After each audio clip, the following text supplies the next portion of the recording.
Like download Zoom on his computer. Yeah, that would be great.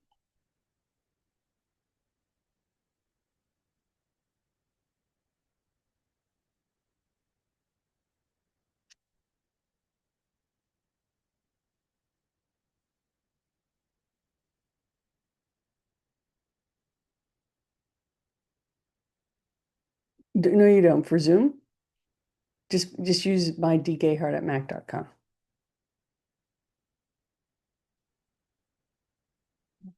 And then you want my password, right?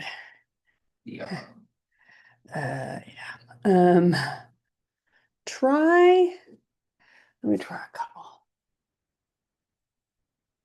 You want me to try because then I get to your bank account. Huh? You don't want me to try because then I can get into your bank account.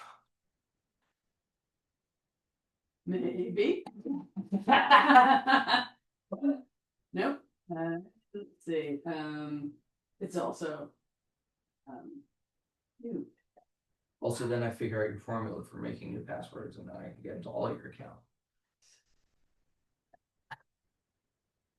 Nope. Oh.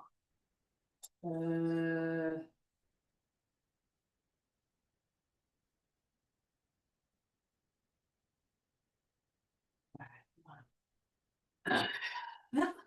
and the normal, the usual suspects. Let's see what we got.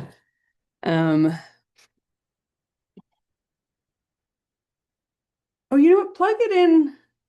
Plug it in over here. But let me first.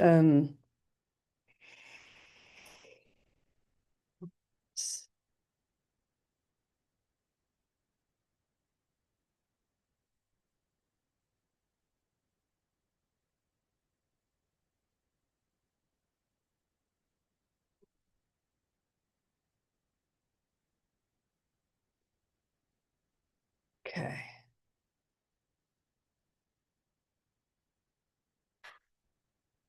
Oh, so I tried that. Oh, it's the longer one.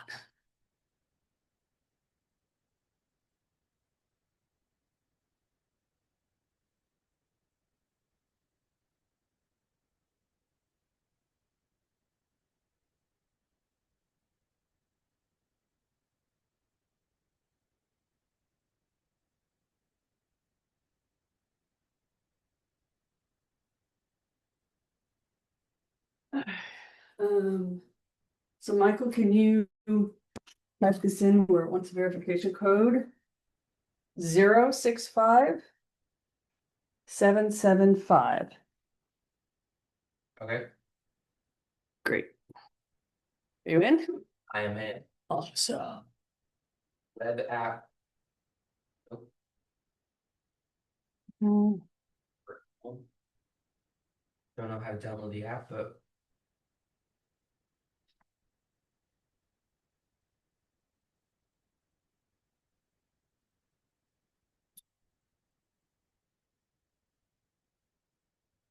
how do I download the app? I don't know. But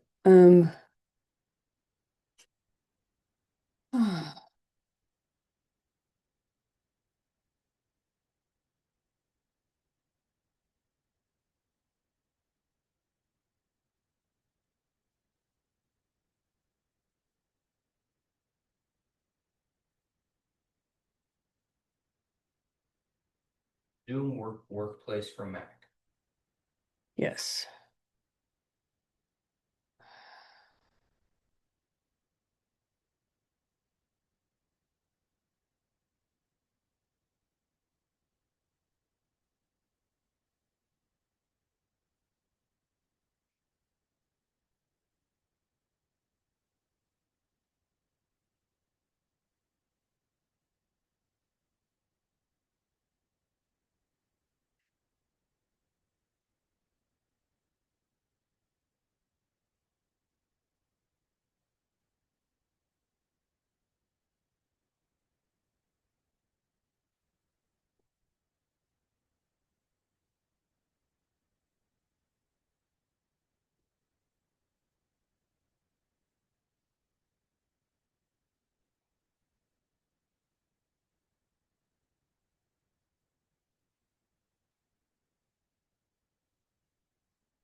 Hmm.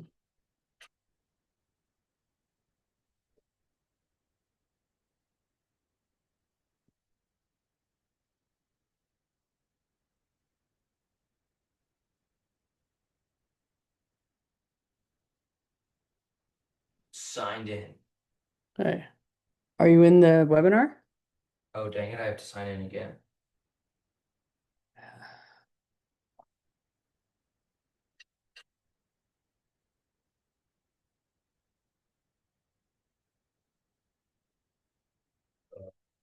Hey, Mom, do you remember that password from 30 seconds ago? Yeah. Want to bring it over here? I would love to bring it over here. Hey, it's just no. Okay. Um,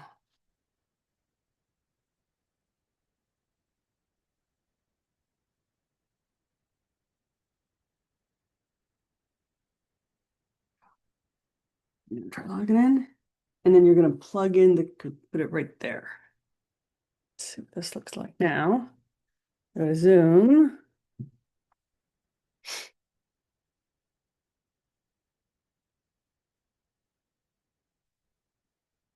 Hmm, wow. Nope. I don't have this as an option. Why does it have it as an option?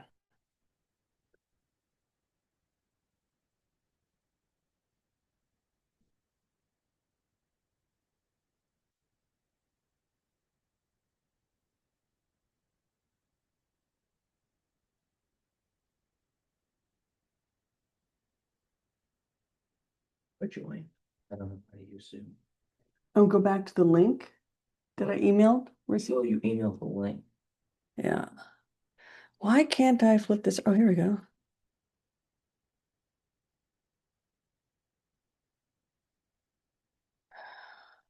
It's too complex. Um, oh, you didn't email it to a school account. Huh? You didn't email it to a school account. Okay. Um, You can just go to Gmail and log in. Have him log in if you need to.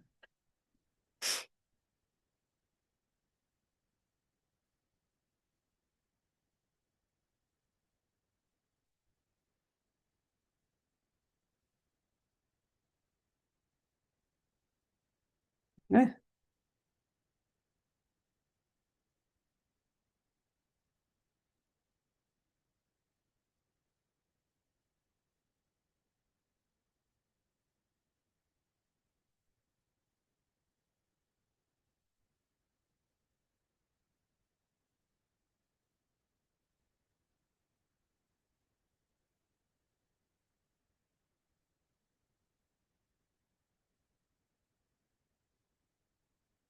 you don't put it as a password. For his Gmail. Yeah. Yes.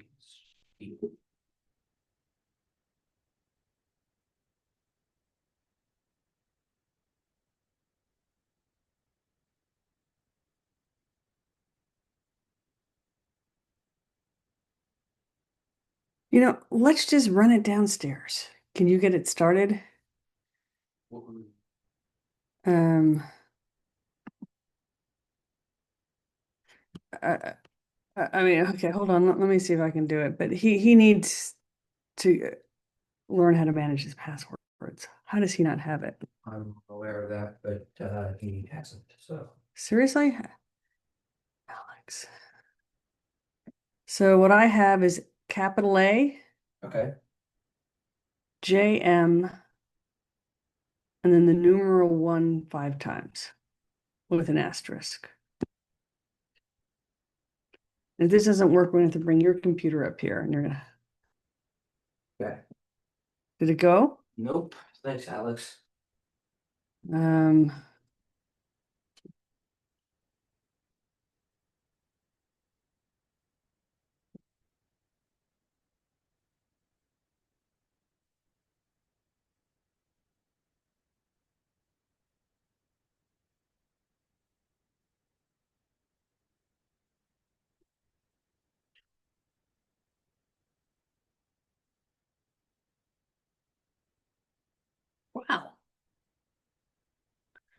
What?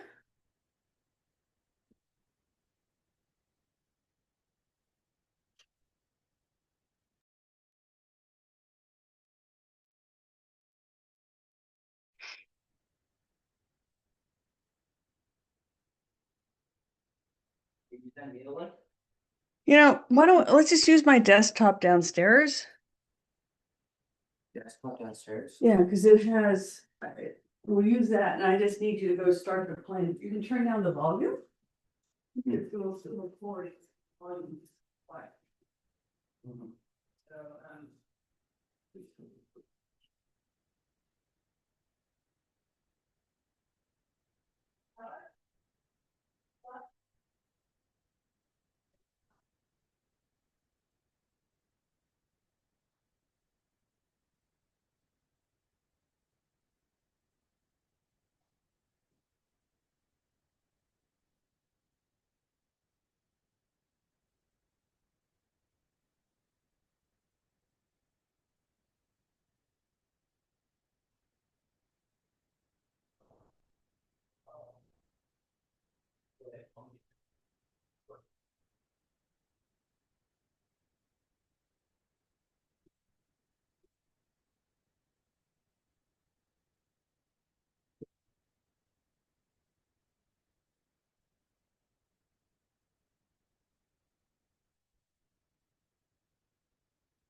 We'll see.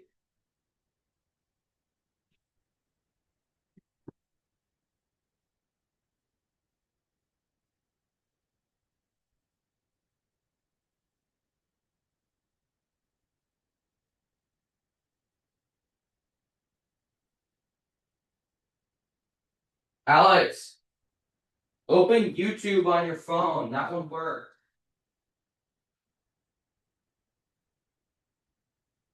Click yes, obviously.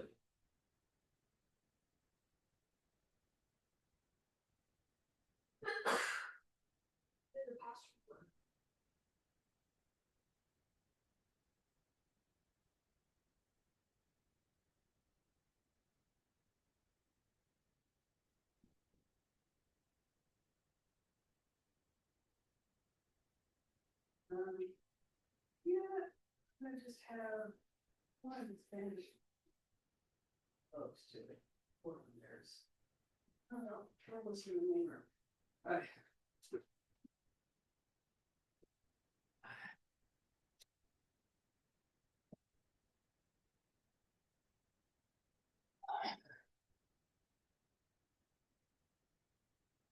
That charged.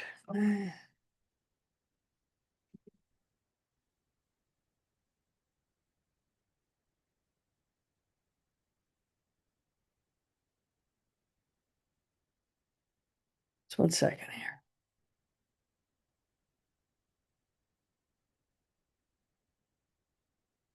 Oh, you know what? Can you log in See your email. my email? What do you, the one I sent you? Okay. Well, let me go ahead then. And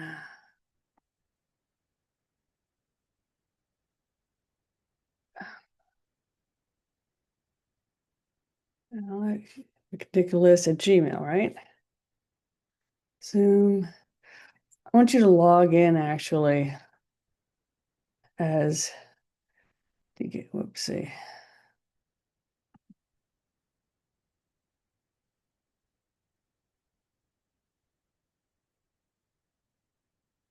Um,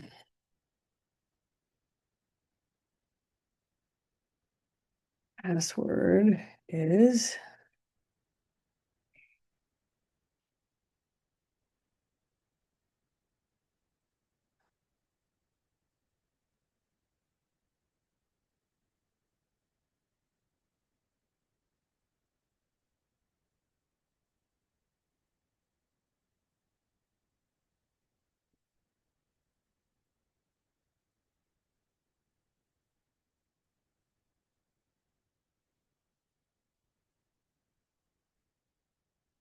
sorry. Okay. Got it.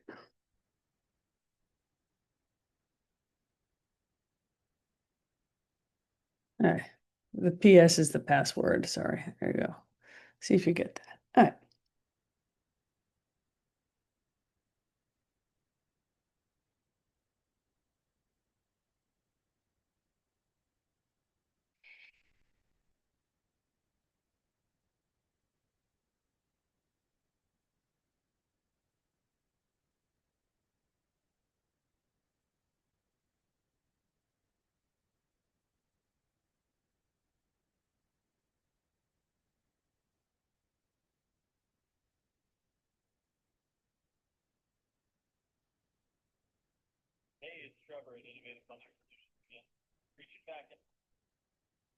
Recording in progress. So funny. You're there. Look good too. You see yourself? I didn't know you worked on the Spanish edition. I did. You can turn the sound off of that thing now. Okay. Like that? Yeah. Cool.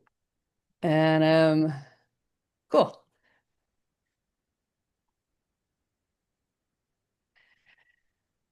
Ooh, this is always so freaking stressful. Okay. Very good. So plug it into the wall. And then you're gonna charger, unplug the black thing there. It's the then you need to turn that camera off. But who's got two cameras on? You're good with this case. Volume up.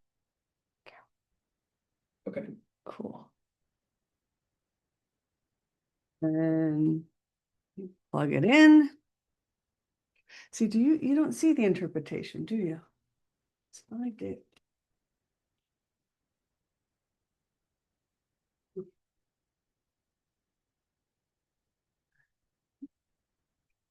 I see it as the host.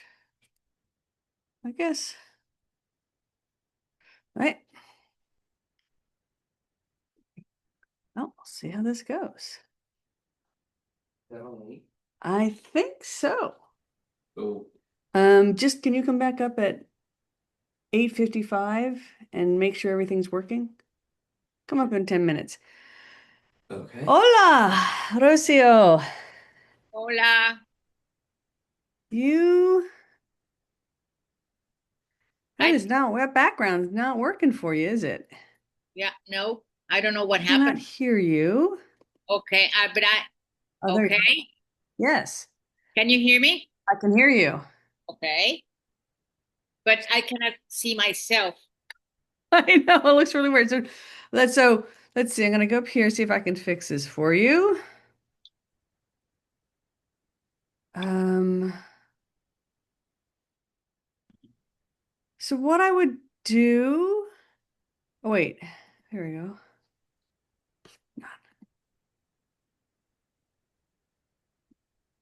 Select a name tag. Oh, well, let me do this. So can you go down to where it says video on the bottom left, probably for you? Yeah. Click on that and then go to adjust background and effects. And then Then, go okay, let click me see. none.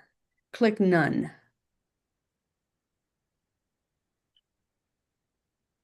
I have to think none. Okay, here I Hey, am. now you look beautiful. That's a beautiful background. Thank you. How Thank are you. you? Fine, and you? I'm doing well. I apologize about all of the chaos. And you know what? We did it before. It went so smoothly. And then as we were like putting it all together, because I hired a translator, I'm like, and hardly, and then I didn't realize we did not think through to translate. We should have just said Spanish only audience, which just feels also wrong. I don't think we like that, Yeah. But anyway, we got it working. We'll make it work today. And we'll do the first hour or so in Spanish, no, in simultaneous translations. And Yeah, then the second half in sequential, basically, if you're okay with that.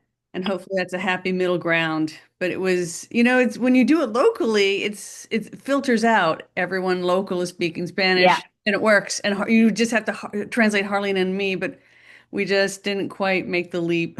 No, don't worry. I think we have to, we have to just do what we have to do, and that's Yep. it.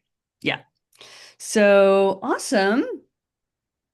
And now Harleen is in a hotel. Let me, let me just, I don't know what happened with my this one, so I'm going to put the other one. Okay.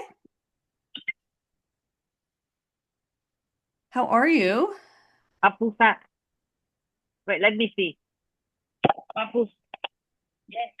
Ya estoy aquí. Okay. Let me check with Diana that Papusa is trying to get in, but they say that she needs to put a password. Password. That would be, so I gave her, let me go back over to the invitations. Um, so let me see. So now the password would probably be her password for, um, but I just resent a link. Okay, let me just send her what you sent it to me. Well, Okay? no, what I sent you won't work for her. I will, but I can copy this. Each panelist gets their own email.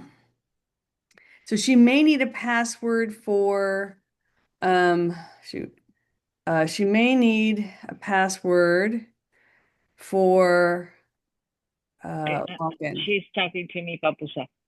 There we go. So there's the link, but she may need her own password for.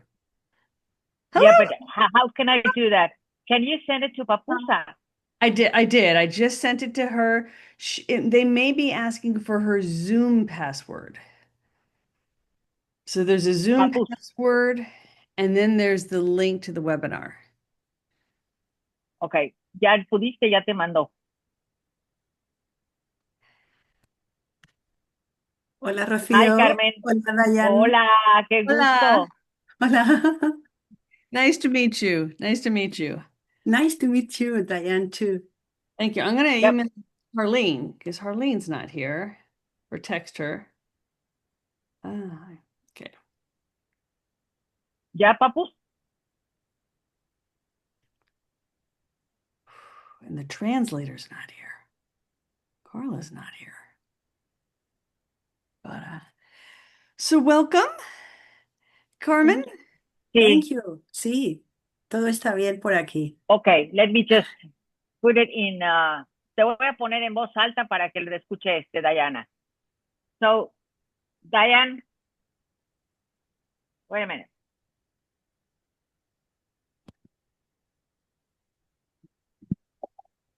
Papus. Diana, she's trying to tell us that she cannot connect. So, Papusa, can you please explain her?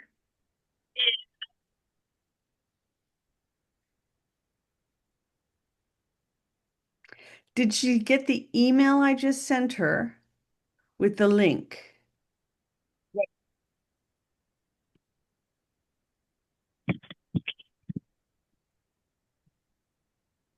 Hola, hola.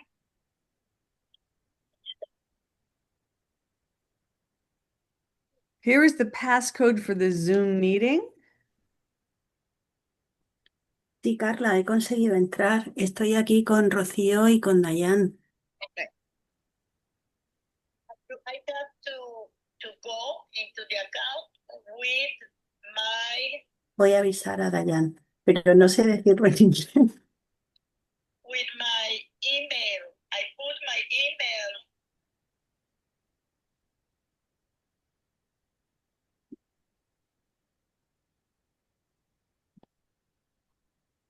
¿Pudiste, Papus? And then it asked me for the password. What is the password?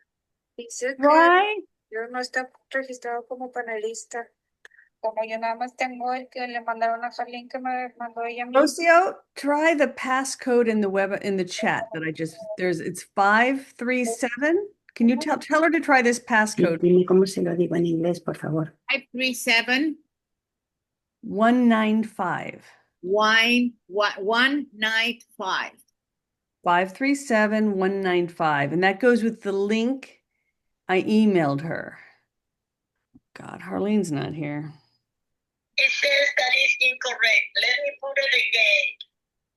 537 195. Incorrect. Then that means that what it is, it's her personal Zoom password. The password you use to log into Zoom every day, that's the password it's looking for. Just different depending on what account I am. I don't have an account under my Puedes poner ahí acá. Hey, Diane, I cannot enter. It looks like I'm not registered as a panelist. So the only email I have is the one from Carlín that Carlín forwarded me. But I cannot Here enter. is Register, please. Thank you. so she- Dayan, yes. Dayan, Mhm. Carla need to speak you. Okay. Ya te mando So Carla? puedes poner ahí cerca. Carla. Hey, Diane, I cannot enter. It looks like I'm not registered as a panelist. So the only email I have is the one from Harleen that Harleen forwarded me. That won't work for I you. cannot enter. If you can register Okay. me, Yeah, please. Thank you. Okay. I think because I put you down as a panelist. So Carla, I'm emailing you. Well, let me. Perfect. Ah, Hola, ya estás aquí, Carla. Are you Aquí estoy. using Harlene's? Did you use Espérame. what Harlene sent you, Carla? Yes, that's the only one I have, the one that Harley sent to me. Okay, let me just ask, Carlita, Yes. ¿me puedes enviar por favor ese link porque no puede entrar Papusa? Sí, te lo mando. Se lo mando a Papusa también si quieres. Sí, ok, espérame tantito. Carlita, ¿me lo puedes enviar a mí o se lo puedes enviar a Papusa directamente? Sí, se las mando a las dos. Ok, gracias, Carlita. Ahí te lo va a mandar. Carlita, Sí, Carlita. no he recibido nada de Carla. Ahorita te lo va a enviar, te lo está enviando. Carla, can you try to reach Harlene? Yes. I've texted her and I maybe give her a call now. She didn't respond to the text. I text her too. She didn't respond. If not, I'll call her husband. Yeah, call her husband because she's not here. Mi Papus, está mandándotelo, Carla. If you're Ya using lo mandé. her link. Oh, jeez. Okay.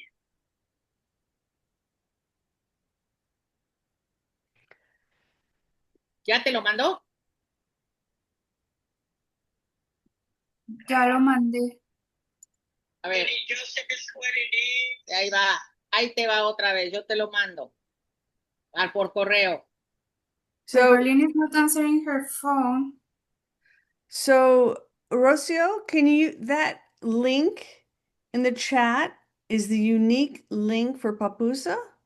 See if she can use that and that passcode to get in. But she may need to create the Zoom. She needs to log in using the Cantaquil email address. Wait a minute, because I'm sending what Carlita sent me. But it doesn't work, Rocio, because it's unique to you. Yeah, it's unique to each person. So you can't So how can Papusa get in? that link I have in the chat is for her. And I sent her an email with everything. Okay, you send it to me. I'll send it to you too. So this is Can you please send it to me by mail? yes, I will. Let me Thank you. Rocío, en tu correo electrónico del día 20 de agosto está el enlace ¿Pero para quién? para ti y para todas. Nos lo envió Dayan el 20 de agosto. Ok, espérame tantito. Espérame tantito. Ya estoy yendo al 20 de agosto. Yo no tengo ni un correo de Dayan del 20 de agosto. Ay, no me puedo creer. so here's that. Well, I hope that's the right one. Hold on. No, that's not the right. Hold on. Wait, Rosia, hold on. That does not look right. Okay, I reached Harleen. She's trying to connect. I will connect her. Thank you. I hope select all. Se llama Plans for Saturday. Ah, espérame tantito. Aquí ya acaba de What I enviar. sent you should be correct. I don't know why it looks like that though. Let me just send it to Papusa. Send it to Papusa and see if she can get in. Ok, ahí está Papus. O a lo mejor lo tenéis vosotras el día 19 de agosto. El asunto era Plans for Saturday. Déjame ponerlo ahí, déjame buscarlo. Sí, Plans for Saturday.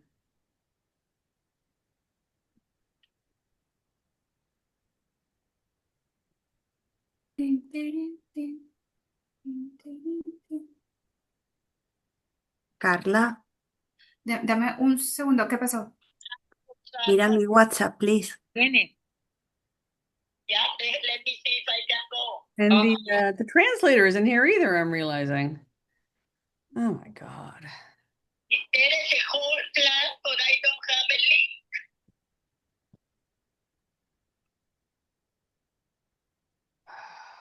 He says, hi everyone, Carlina, yeah, I'm very excited for Saturday, etc., etc., etc. We have come up with a plan. Here is the text to Diane, simultaneous translation. There's no link. There's no link there. But Papus, No link. for Zoom. Okay, but what I sent it to you, it was okay? I don't know. Let me check it. Okay. Check plans for Saturday. Okay. Okay.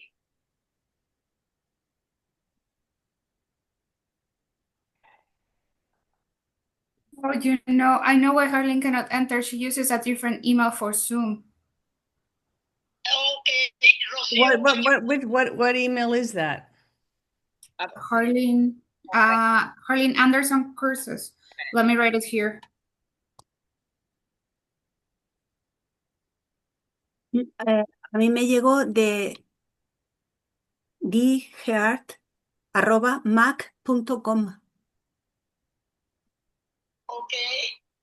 I use the same thing. I use my email.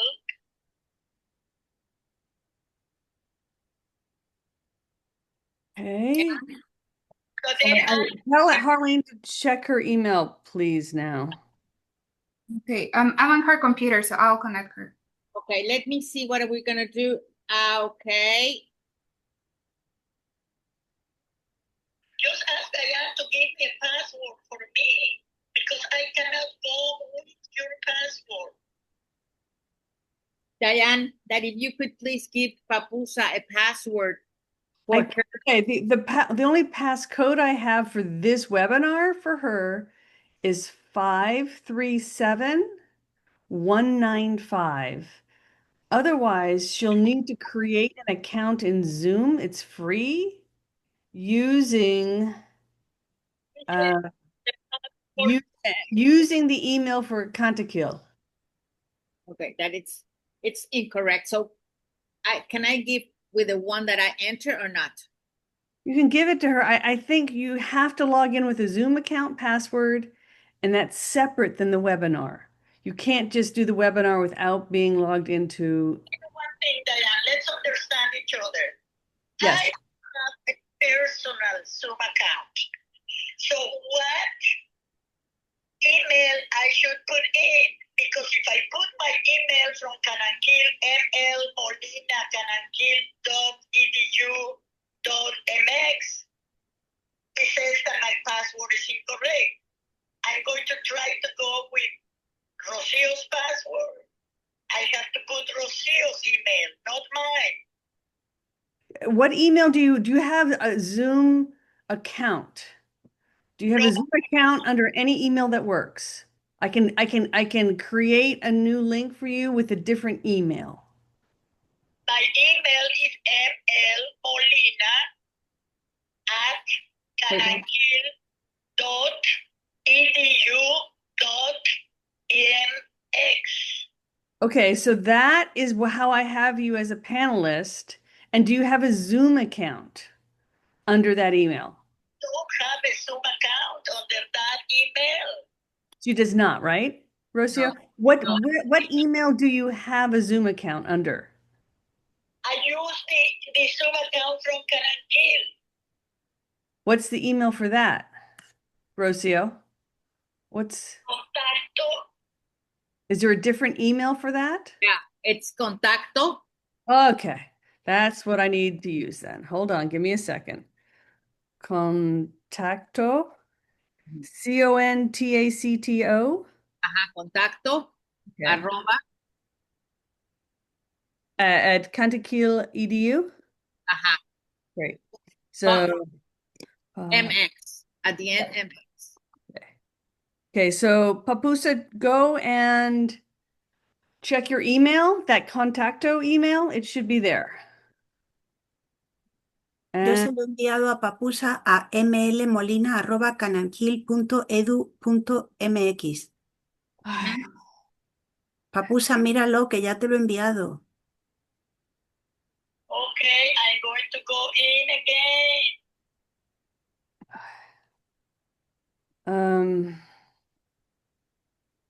And now we don't, mother.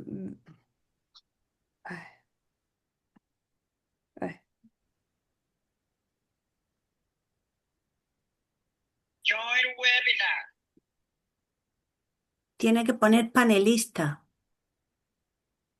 When do I have?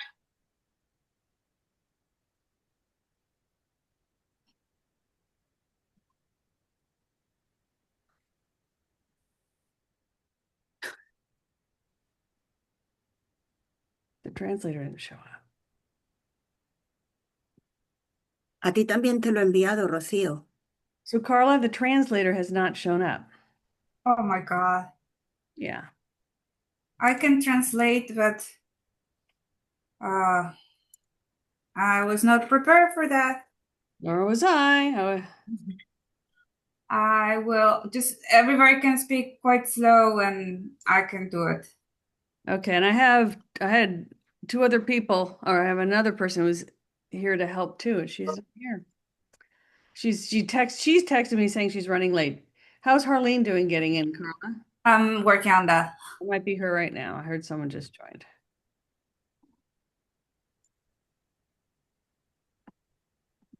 Okay. Who just joined? Sophia just joined. Hi, Sophia. We are not off to a great start here. We don't have Harleen or oh, great. Juan is here though. Okay, we got a Hello. translator. Yay! Yay! Sorry, I was troubleshooting. Pardon? Troubleshooting something, yeah. Okay, good. You're here. Yeah. Okay, awesome. So I think we have Arlene too. so Juan, can you okay, so I'm going to let's see. Recording in progress. Oh, Harleen is here. Awesome. Hi. Hi, Harleen. Are you good? Can you I'm get some good. light on your face? Can you get some light on your face? Is that better? That's better. Harleen, Juan, I'm gonna put you in to start the translation. Are we Could you good? please, yeah, could you please open the interpretation room? Yeah. Yeah, there we go. Uh, Okay, can you see it over there, Michael? Start the. they are some people that want to connect, they can't. I will send them another link. Okay, and so Harleen here. Adela, Marielene, they can't. Okay, Sophia. Oh wow, we're 5 minutes late. Sophia. Papus, ¿estás ahí? Oh, we're 5 minutes on time, Espérame Diane. tantito, sí, aquí estoy. Okay, so Sophia, can you hear me? This light is not. That's the best you can do. Sophia, are you there? Oh man. Is that better? I'm trying to adjust the light. Okay. Yeah, I think you're fine. Okay. Yes, Sophia, there you are. Yeah, Can I'm you, sorry. can you- I am driving right now. Okay. All right. Let me, It's all yeah, good. let let me get home and I will connect and Okay. help out. I'm sorry, I'm running a little bit late this morning. It's okay. So Michael, when you're, so Sophia, you can turn off, oh, well, your camera's there. Can you log in as Diane at dianegehart.com and your password is here. Log in on your computer. MGM. Okay, CNI.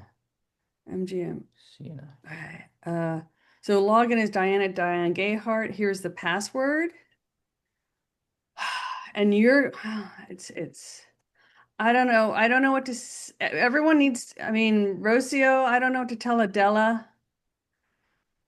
Yeah. Do you have Adela's email? I will try to send her another link. Okay, Carla, here's what I'm going to do for you, and then we're going to have to just go. We're people, and I don't know why I can't send a message to people in the waiting room, but here we go. Zoom. I'm going to export this list. Okay, so what I'm going to do, I'm going to put this in the chat. Carla, if you could grab it. It is a list of the panelists. It is a spreadsheet. Why can't I drop this in? Can Carla let everyone in?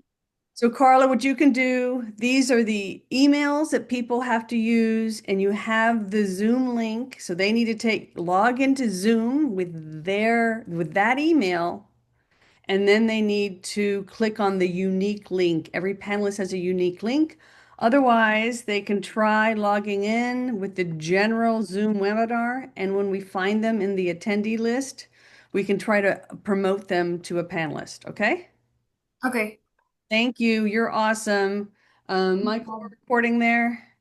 Awesome. I'm going to record here. You got the dog out of the room? No, get the dog out of the room. Awesome. Okay, folks, we're going to do this.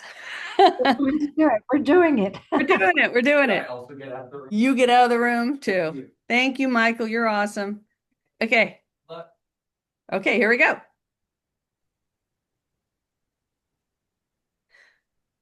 Carlita. Welcome, Okay, welcome. I'm taking care of Adela. Welcome, welcome, everyone. Welcome, hola. Welcome to our symposium on collaborative dialogic practices. So this first hour is going to be in simultaneous translation. And you can see, let's see, and Carla, I might need you to translate this real quick. So if you want to listen to this first hour in Spanish, there Si is... quieren, Ujú. si quieren escuchar, bienvenidos todos al simposio. Esta primera hora lo que vamos a hacer es vamos a hacer una transmisión simultánea. Así que los que deseen escuchar esto en español, Yes, so there is an interpretation icon at the bottom of your screen. It's a globe. And if you click on that, you will be sent over to the Spanish channel. hay un icono, a los que deseen escuchar en español, hay un icono en la parte baja de su pantalla y que parece como un globo y ahí le pueden dar clic y les da la opción de ponerlo en español. De todas maneras, cualquier persona que necesite ayuda lo puede poner en el chat en español. And as we're waiting for everyone to join, if you could please go into the chat and put your name and where you're joining us from, so we know who's here today. Y ahora que estamos empezando esto, si podrían por favor poner su nombre en el chat y decirnos desde dónde nos acompaña. Wonderful.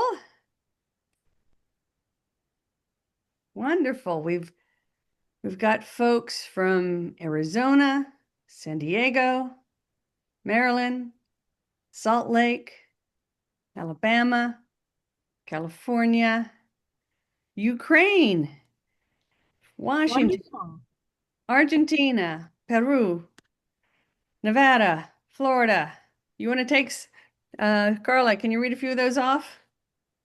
Yes, so Yeah. I'll just continue with the list. We have people from Vancouver, Chile, Argentina, de Texas, con J, qué lindo, de Sao Paulo, Powder Spring, Georgia, de Brasil. Hola Marilene, Chile, Oregon, Argentina, mucha gente de Sao Paulo.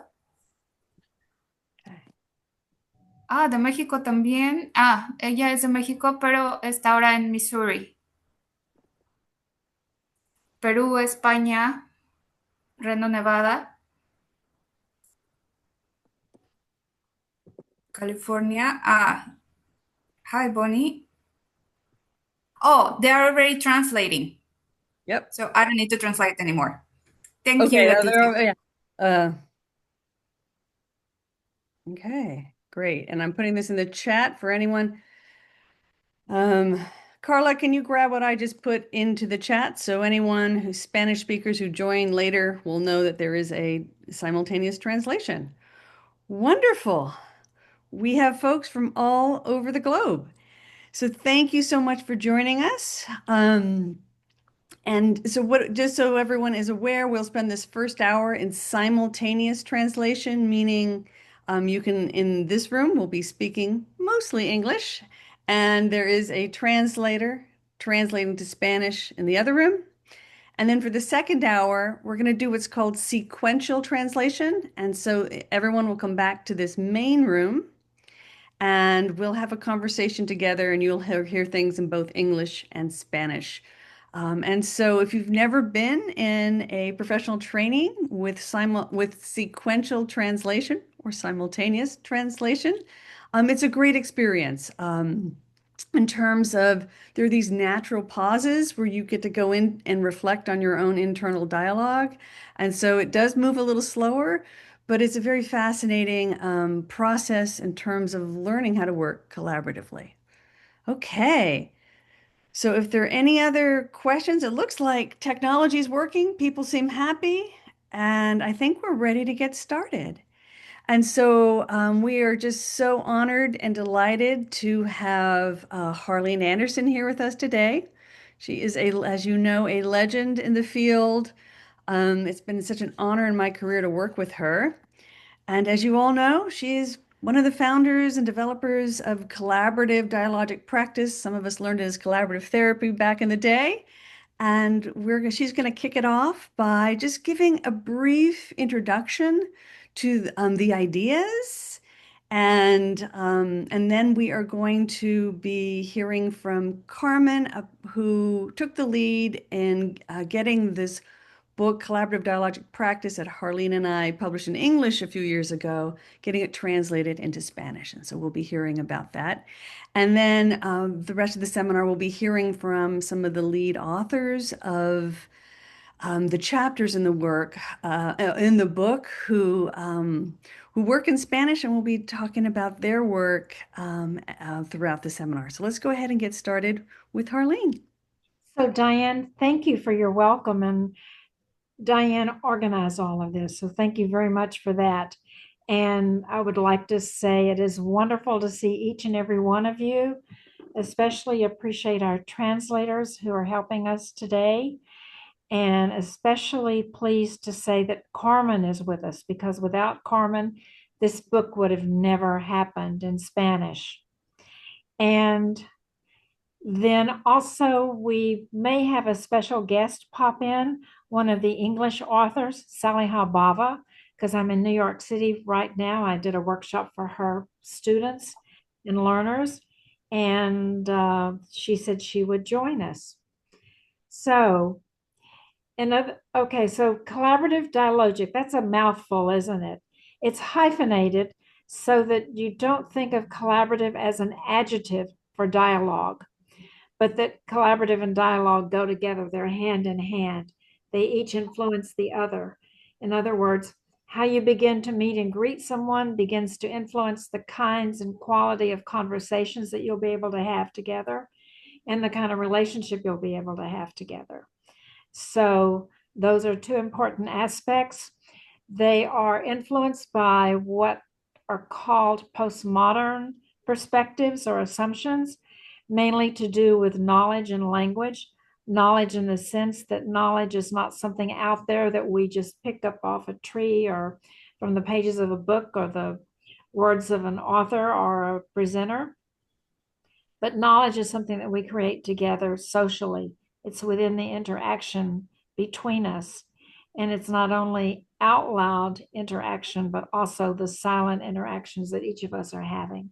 Because in a way, that's the most important thing happening today, is what each of you are thinking in the conversation you're having with yourself as other people begin to speak. And then in terms of language, that we are language beings and that we live and work in language, and that when you hear a word, that you do not want to automatically assume that you know what that word means, because it could have multiple meanings for different people.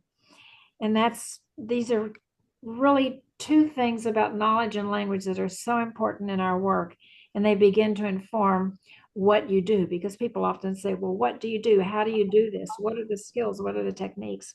And I'm provocatively saying, well, I don't quite believe in skills and techniques.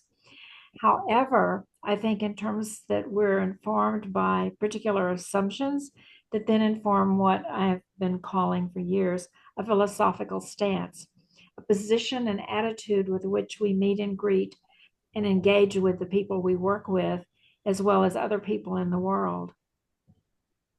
And that's it in a nutshell. Diane, is there something that I left off that you want to highlight? No, that was beautiful. That was beautiful. So maybe at this point, do we want to talk a little bit about how the Spanish edition came to I be. think we do. I think we want to invite Carmen to say, because Carmen not only translated the book, although she had this brilliant idea that the Spanish speakers or the Spanish authors translate their own work so that it's exactly the way that they want it translated. So, Carmen, I thought that was a brilliant idea that you offered. But Carmen, I met Carmen in Spain. I was doing a workshop, and Carmen was one of the participants. And I happened to mention the book, and then we started talking. And Carmen, take it from there. Muchas gracias por la invitación, Arlene y Dayan, y gracias también por la confianza que depositasteis en mí para traducir vuestro libro colectivo. Yeah, Ah, Carmen. sí, Carlos. Carmen wants to thank everybody for being here and just and to give her the opportunity to be able to translate this book to Spanish.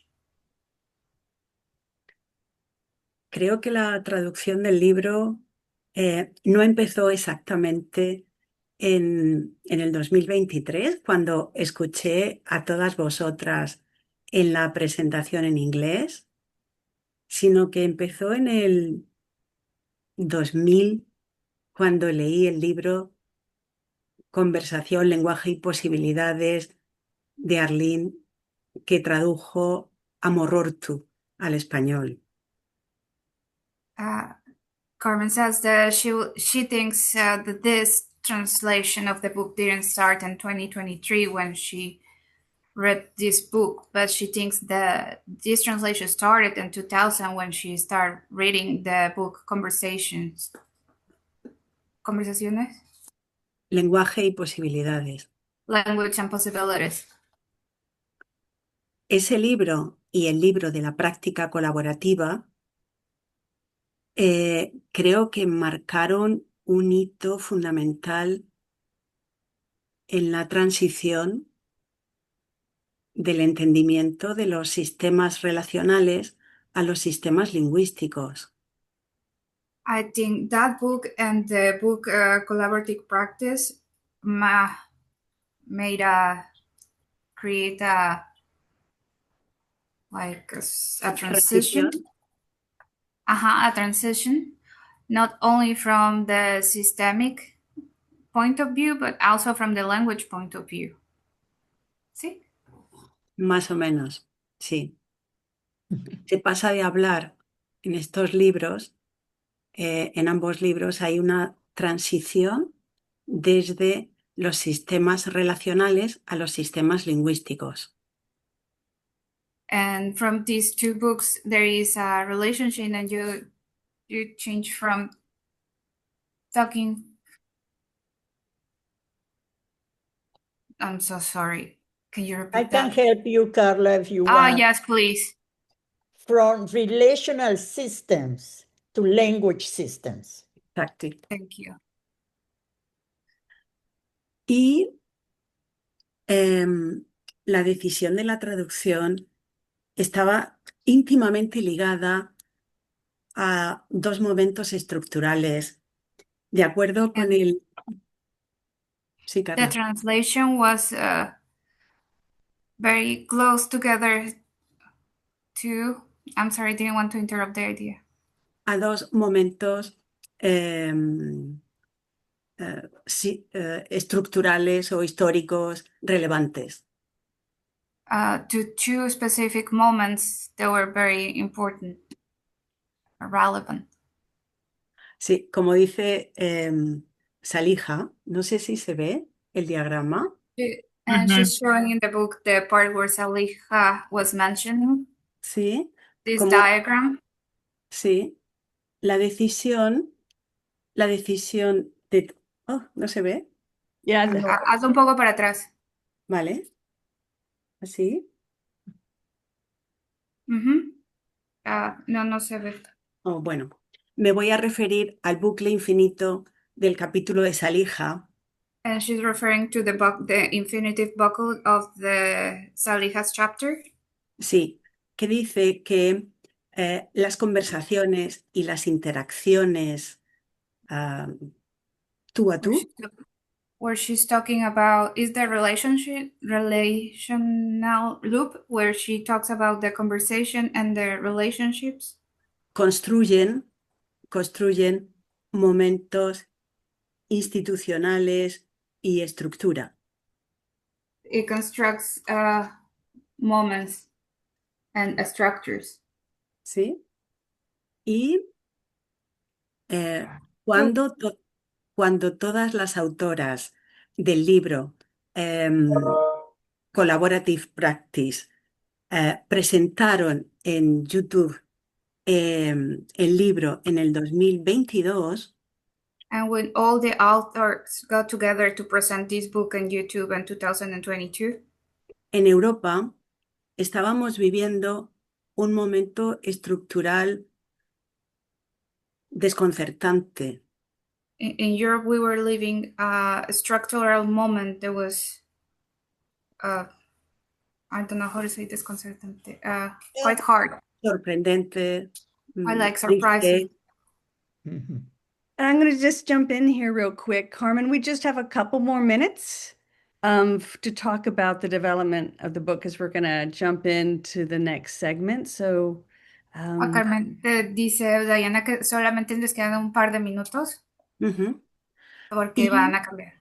ujú, el momento, o sea, la presentación que hicieron las autoras coincidió aquí en Europa con la invasión de Rusia de Ucrania. And it also coincides with the invasion from Russia to Ukraine. Y esa experiencia estructural And that's a structural experience. condicionó mi apreciación de vuestro libro y mi decisión de traducir el libro como un acto político. This made her to wanted to translate the book not only for translation but as a political act. and could you just share with us, if you had to put words to what the political act was, how was this translation a political act for you? ¿Entendiste? Bueno, me lo puedes traducir y así me aseguro Que de que dice lo que, entiendo. ¿qué pasó? Que porque piensas que había sido un acto político. Precisamente porque, como dice Salija en su capítulo, las prácticas colaborativo-dialógicas marcan énfasis en el uso del lenguaje y en la creación de sentidos. She says that precisely because, as Salija says, that the things in the language, Creación de sentidos. they create senses. Meanings. Meanings. Thank They you. create meaning. Okay. From the political to words, there's a Salih's model talks about how all of those are connected. Creo que las prácticas colaborativas constituyen una acción comunicativa y una acción social con valores éticos. So she thinks that the collaborative practice make so I'm sorry. Constitute not just a language act, Yeah. but a shifting, a change in the way and the ethical way in which we relate to each other. Yes. Exacto. Beautifully said. Beautifully said. So I hope it's okay at this point. I mean, Carmen, Harleen, and I are so thankful for all the work you did. I know we had to go to multiple publishers to make it all happen, and there's a lot of challenges in translating these ideas, I think, across cultures, across languages. So thank you. And I think at this point, we're going to switch over to invite Rocio and Papusa to share a little bit of their work, and specifically their chapter, and to highlight what they have been, how they have been using these ideas in Mexico. And I think Harleen and I decided to highlight their chapter because of some of the concepts they use. We found very practical or meaningful across all different types of client issues and presenting issues. And I think just it translates cultures very well. So I'm just going to go ahead. And at this point, I'm going to let Rocio and Papusa. Harleen, do you want to say anything before we introduce their I work? was just going to say that their chapter is about ancestral knowledge. And that if you really think about it, that we all live in ancestral knowledge in one way or another. If you think of ancestral knowledge as a culture passing on from generation to generation in terms of the truths, the beliefs, the values, the way one lives one's life and hopes to live one's life. So I think that all the chapters in this book really, in one way or another, really use, whether it's students in a classroom, clients in a therapy room, people within a community that you're working in, that they draw from the voices of the people that they've been working with. Yes. Yeah, and the voices of this ancestral knowledge. And what I love, and I'll just say this to introduce them, what I love about this concept is that so often when we talk about cultural knowledge, it becomes very siloed and very polarizing.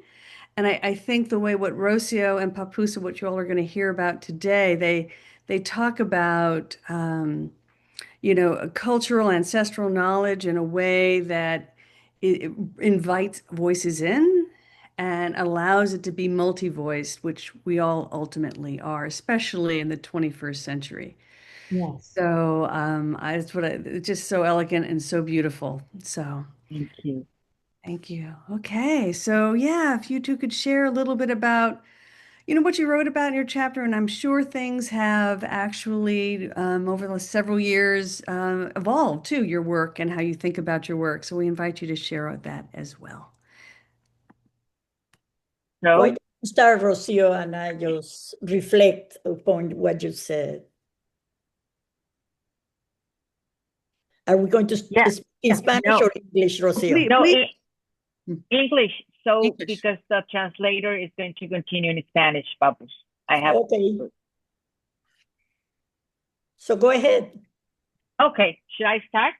Yeah. Or or would you like to say it? I don't know if the translator can do it in Spanish or not. I don't know why. And just let me know what do you So think? I will do Spanish and libro. Papus, Oh, is what? it? Can we do this segment was going to try to be in English. Is that possible? Okay. And we'll switch to Okay. Spanish then second half. Okay. Just because Okay. it's going to be very confusing in the Spanish room if we try to do Spanish here as well. We'll do that in the second half. So I do it in English. What the idea of the chapter is an idea that Rocio and I have been working for so many years. I remember when we presented the first ideas in Prague. Do you remember? Many years ago, one of the first time we went to the Czech Republic, because we started thinking that this idea of collaboration, let's talk about collaboration for a moment. To be collaborative is very unique to every single culture, to the ancestral cultures, being the Samis in Northern Europe, being the Mayans, being Navajo people in the United States, being Incas in South America. So the idea of collaboration, of working together, for example, it's beautiful how the people that work just therapy in New Zealand talks about how the community takes care of mental health and people. So, and that's why Rocio and I had this idea, not just because the Mayan ancestors that we have here in Yucatan, but because dialogue, conversation. I remember the chapter we work with Chris Kinman, for example, that talks about how indigenous and first world people from the indigenous background in Canada. Canada works the same way. So that's how the idea developed of working, and really that's the essence for us. And that's why it's political also, because it's to acknowledge that our ancestors come from a very collaborative position, from a very dialogical position, and that mental health, whatever that is called, whatever that means, comes from ancient cultures. That when Harleen and Harry Gulishan take it, quote unquote, to the United States, that has become a very individualistic culture, break it down and say, we need the dialogue, we need the community, we need the collectivity, and we need the creation, the co-creation of meaning as a collective act, not just as something that happens between you and me, but between you, me, the community, the culture, where it comes from, the context, etc. That's where the idea came from. But also, I was just thinking, Papush, and about what Carmen has said. And I think it's also political because we come back to who we are, Exactly. in a sense, and we don't put in the center the Western narrative about the world, but try to open to other possibilities in any space that where we act or we do collaborative and dialogical practices. So during this chapter, it was for us very interesting to learn more about medicine, culture, and language, Mayan language, and that each language has their own ideas of the world, and how we as people who live in the Mayan country, we have a lot of things, names, meanings to work with. And really to understand that you do not exist without me and you are we, and the we do not exist without they. For us, it was like, yes, this is collaborative.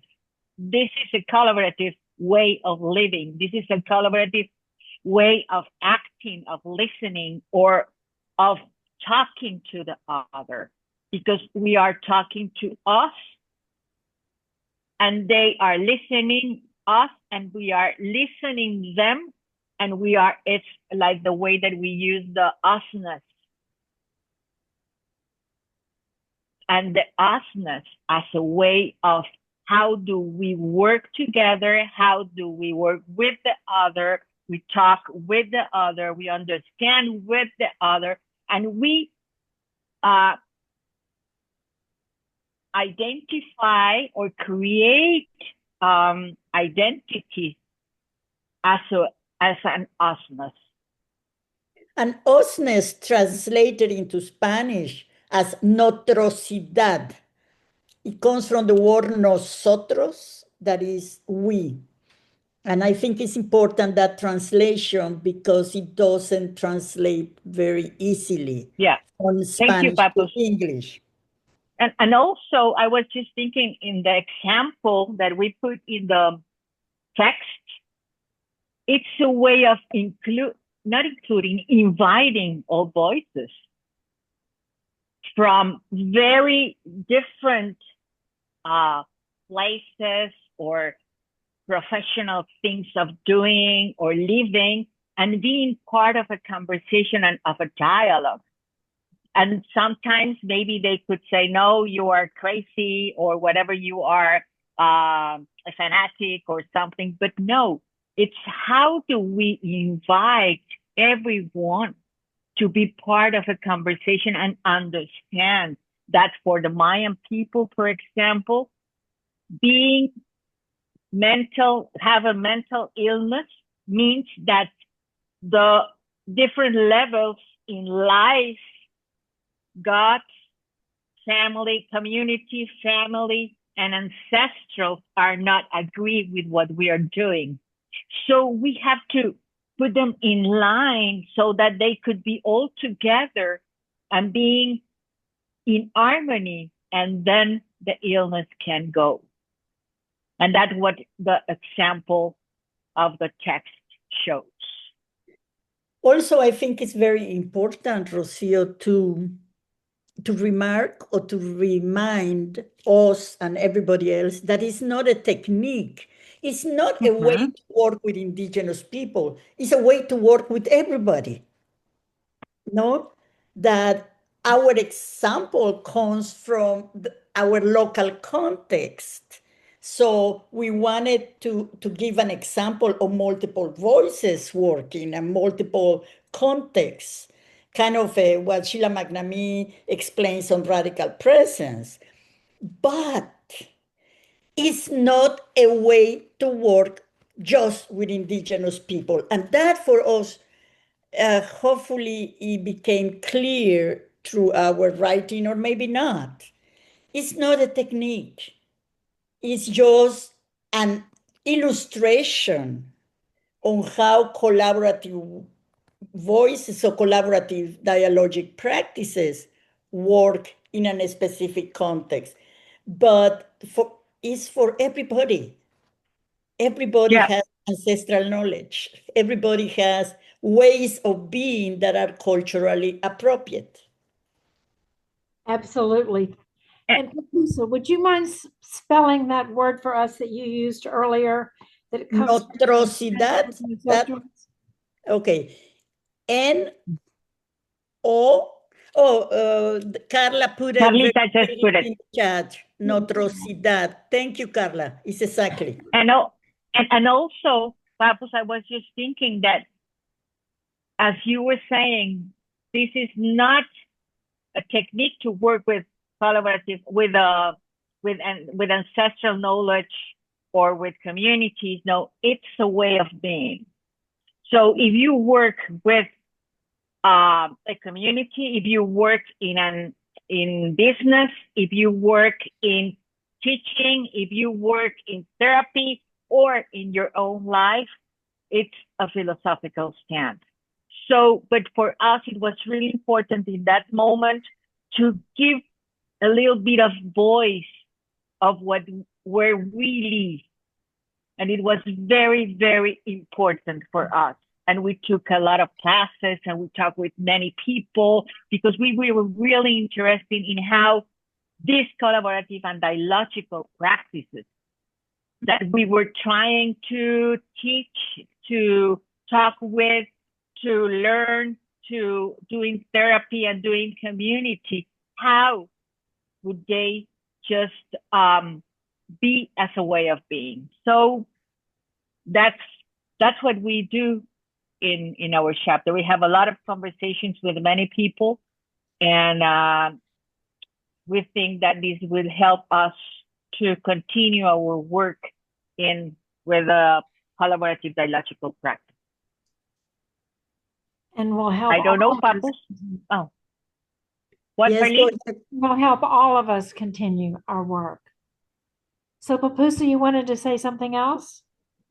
Well, not really. I think that to invite everybody to read with those eyes, the English and or the Spanish version of this book, to please, for me, it's very important that it's not read just as an indigenous way of working.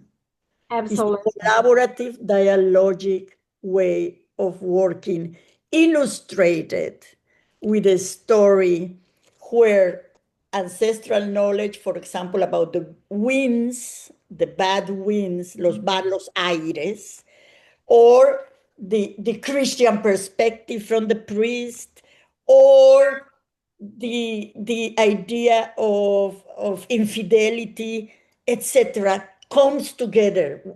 All the different languages and notions come together to create, as Rocio said, the possibility of, and also as Harleen said, not resolving the issue or the problem or the conflict, but solving, dissolving, disolviendo lo que sucedía, what was happening. So that's the only other part that I want to emphasize and say. Well, I'm I don't glad know that if you Carlene or Diana has other questions for us, or maybe the audience have other questions for us. maybe they do. Yes. And I just what I love this concept of, oh dear, I had it in my head and now I gotta go. Notrosidad.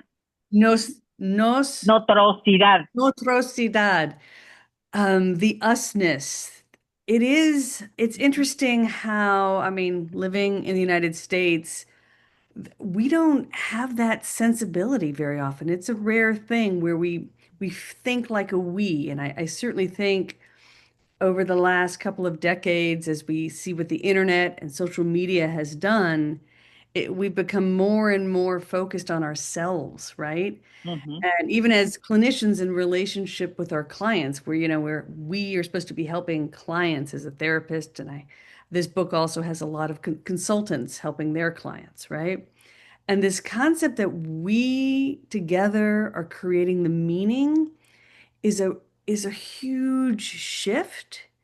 And it's hard to put into words, right? It's a way of being, it's a way of interacting, but it's very hard to put that into words. But your client, I can tell you that your clients feel it. For those of you who are listening who are therapists, or if you're working with a consultant, they feel it together. Um, they know that you are open. There's this like electricity in the room where meaning and understanding is being co-created together. There's this incredible sense of emotional safety, like you can say anything and we can play with these ideas. And they come to trust that, it's going to be, that we're going to move and find ways of thinking about what's going on that moves the conversation forward, to be able to find new ways of thinking and doing. But it's a hard thing to put into words. But I love in your chapter when you are applying these ideas to working with folks from Mayan communities, this concept of harmony, right? Like how many of our communities, we've lost so much harmony, I think, in many of the communities that we're a part of. And it was such I don't know, a heartwarming, refreshing, I think, chapter to read. It was just beautiful. Diane, and it's just to remind us and not to forget that one of the, I don't want to say essential, but one of the main ideas in collaborative practices is the concept of witness. Yes, To witness. work with, not to work for, not to work over, not to work about, but to work with. And somebody put it on the chat, so remind me. And it was great. Who wrote it? Somebody just wrote it in the chat and remind me of that. Yeah, Sophia talked about witness. Yeah, yeah. And that's the notrosidad also, if we want to think about it. But witness is also difficult to understand because Absolutely. people think about witness as a testifying about something, and with the H changes the notion of witness to witness. Yes. Yeah, That is work with. That is what Rocio was saying at the end. And also I was thinking that for me, the most political concept that Harleen has in collaborative dialogical practices is the not knowing. And it has to do with this idea that all the knowledge are welcome, that we don't have to put in the central the scientific knowledge. And at the same time, that makes me think of how all these languages that were in the text, that are in the text of this example, are from very different stages, communities, narratives, discourses, and that and for me, what does that was meaning? At least for me, and I think Papusa too, it's that we cannot centralize the knowledge, but we cannot centralize a language or a culture. We have to invite everyone to be part of it. And that for me was really amazing to see everyone that was there that had to do nothing in some points with anyone, but all those voices were there. And that means, yeah, go ahead, Carlene, please. Oh, I'm sorry, I'm interrupting you. I was going to say, I think that your chapter really examples that, and particularly when Papusa was saying bringing in the priest and the Christianity, because so many of therapists and coaches and teachers and people in businesses work with people from different worlds, different religious worlds. And it's really important to be able to not understand and know the details of those religions, but to be able to respect that that's primarily perhaps informing a person's viewpoints or their ways of living, their ways of parenting their children, for example, or being a woman in the world. Exactly. And what I think the richness of this book is not just our chapter. And I'm sorry that other people are not here today, because what Sally Hart wrote brings a lot of understanding about the creation of shared meaning, and what Sylvia London and Nika Rodriguez wrote brings another understanding. So really the book should be read as a whole, not as a chapter. So really, because it brings different voices and brings different applications in different situations, but with one coherent thread that is collaborative dialogic practices. And that's how the book needs to be read.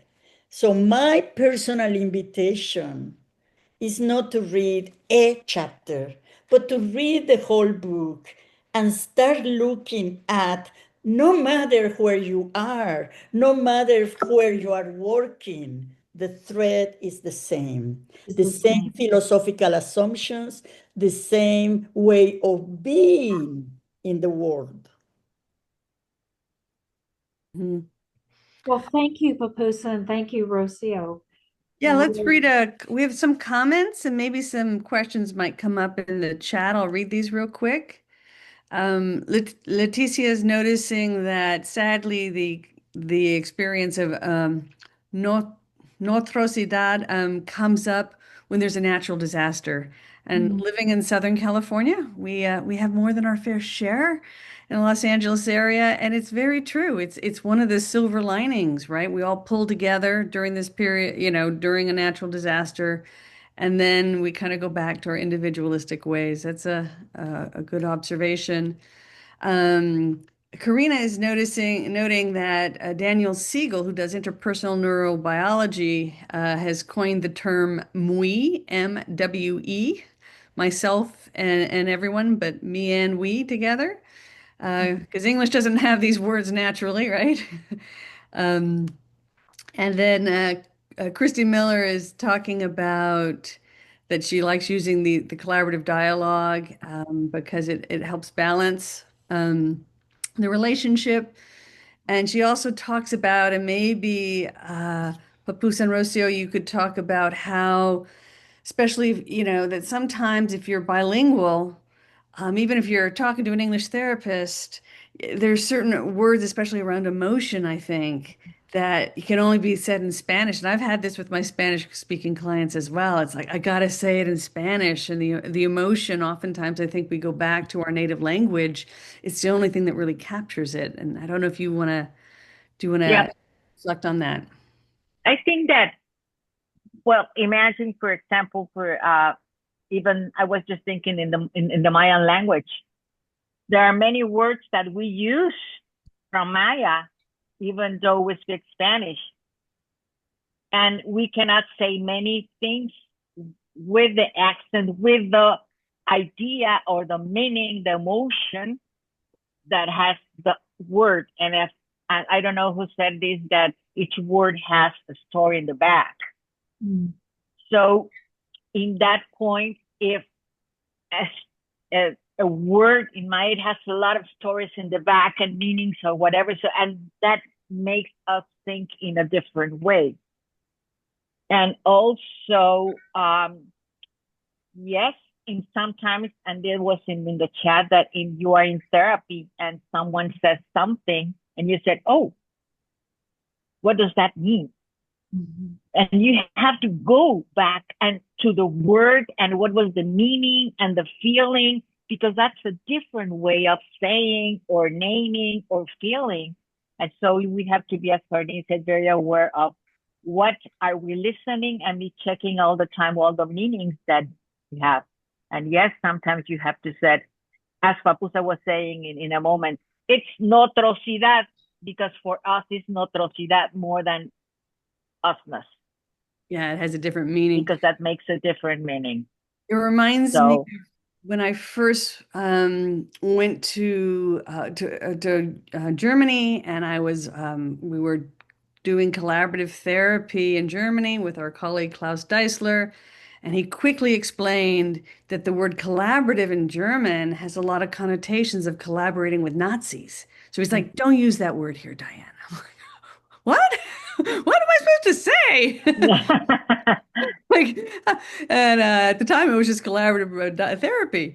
So all of these words have different connotations. And then I think to bring back to this concept of ancestral knowledge is that how our families even use these words, right? That they have different connotations even from the local communities that we are in. How these very subtle, what's behind each of the words, the stories behind each of those words is very unique. And that is where this collaborative dialogic practice allows us to slow down and really understand what each person means with those words.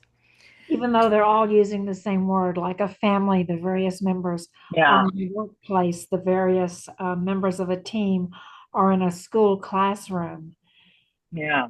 People will use words and we assume we're all using it the same way, but we're really not.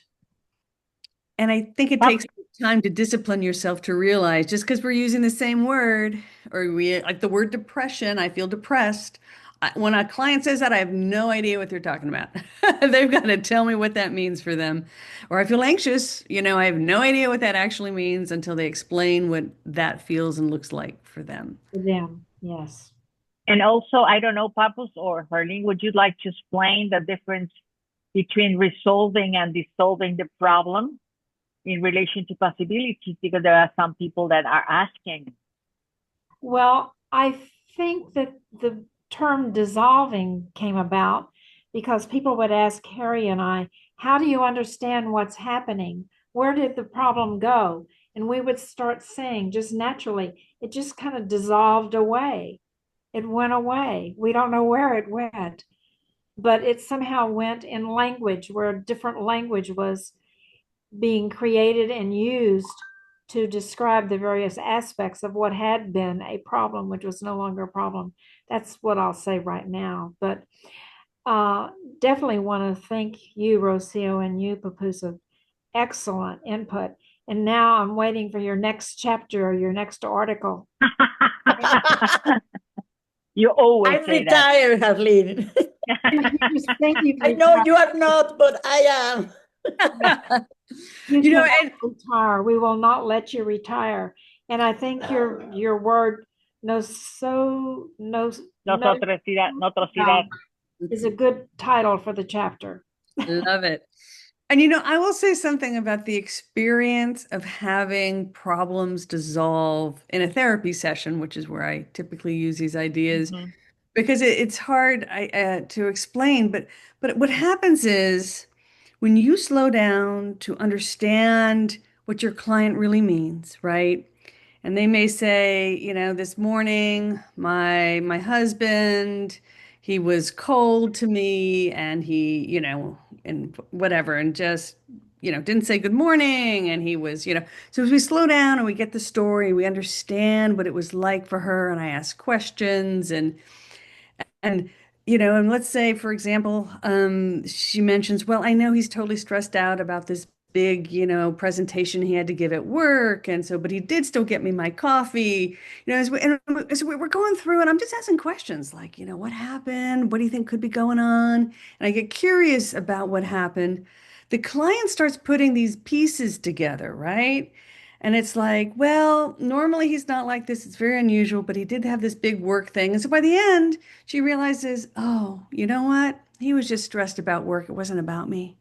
And so the problem just kind of dissolved. We didn't solve it. We didn't come up with anything. It just, and I would say it, that the vast majority of conversations with clients, something along these lines, I gave you a very simple example, but this also happens, with very complex topics, that it's by slowing down, understanding the meanings, and clients begin to see where they got their meanings and connect dots in a different way. They see new ways to respond to it, and that's how it does dissolve. And that's in large measure how most of my conversations go. When I train people how to do this work, they're always like, "Oh my God, this is so much easier than what I was trying to do. I don't have to have the answers." So I think that maybe gives a little example for that. But I don't have to have the answers. That's a hard one for most people who are trained to be a professional and an expert to come to understand. But I also think, Diane, and what you're talking about is that people, as they're telling their story, they're searching for words. They're searching for ways to express themselves. And then they're also listening to themselves talk in a way that they haven't been able to do before. So I think that's part of the transformative process, what goes on in their own inner conversation, not only as they're forming their outer conversation, but also as they're themselves listening to their own outer conversation. So I'll just pause there because we do have some other folks in the wings. Just one more thing, please. Papusa and I would like to thank you to Harlene and Diana and to all our colleagues that write in the book for sharing these ideas, and that we hope we can continue doing these collaborative neurological practices. And of course, Carmen, thank you so much for making this possible. And that helped us to, that our students, colleagues, or the people with whom we work can read it in Latin America, this wonderful book. Thank you so much from Papusa and I. Oh, well, thank you. And Diane and I have been talking about a third book. And then Diane, yesterday I had a conversation with Sally Halbava, and she has an idea for a fourth book. Excellent. Excellent. So we're going to be busy. Excellent. Excellent. Okay. Okay. So if there are no other questions, I don't know, Rocio and Papusa, can you read that last comment? See if there's a question there. Una consulta. En las organizaciones se crean comunidades de significados, lo que denominan cultura organizacional. I'm reading just so I can understand. Sin embargo, puede darse una comunidad de significados donde la violencia o el acoso laboral es naturalizado. ¿Cómo enfrentar? Okay, but basically they are saying that sometimes in a consultation, is a person from Peru, Elvira Ponte, and she said that sometimes when working in organization, the community in the organization share a meaning where violence is naturalized, and how you work with that, or the labor harassment is also naturalized. How do you work with these communities where there's a toxic culture from where everybody's working? And, I very briefly, I would say, the same thing, you need to understand where is that coming from. Right. why you feel this way, why you think this way. Let me understand what is the meaning behind telling, for example, to tell a woman in Spanish, oh, eres muy guapa.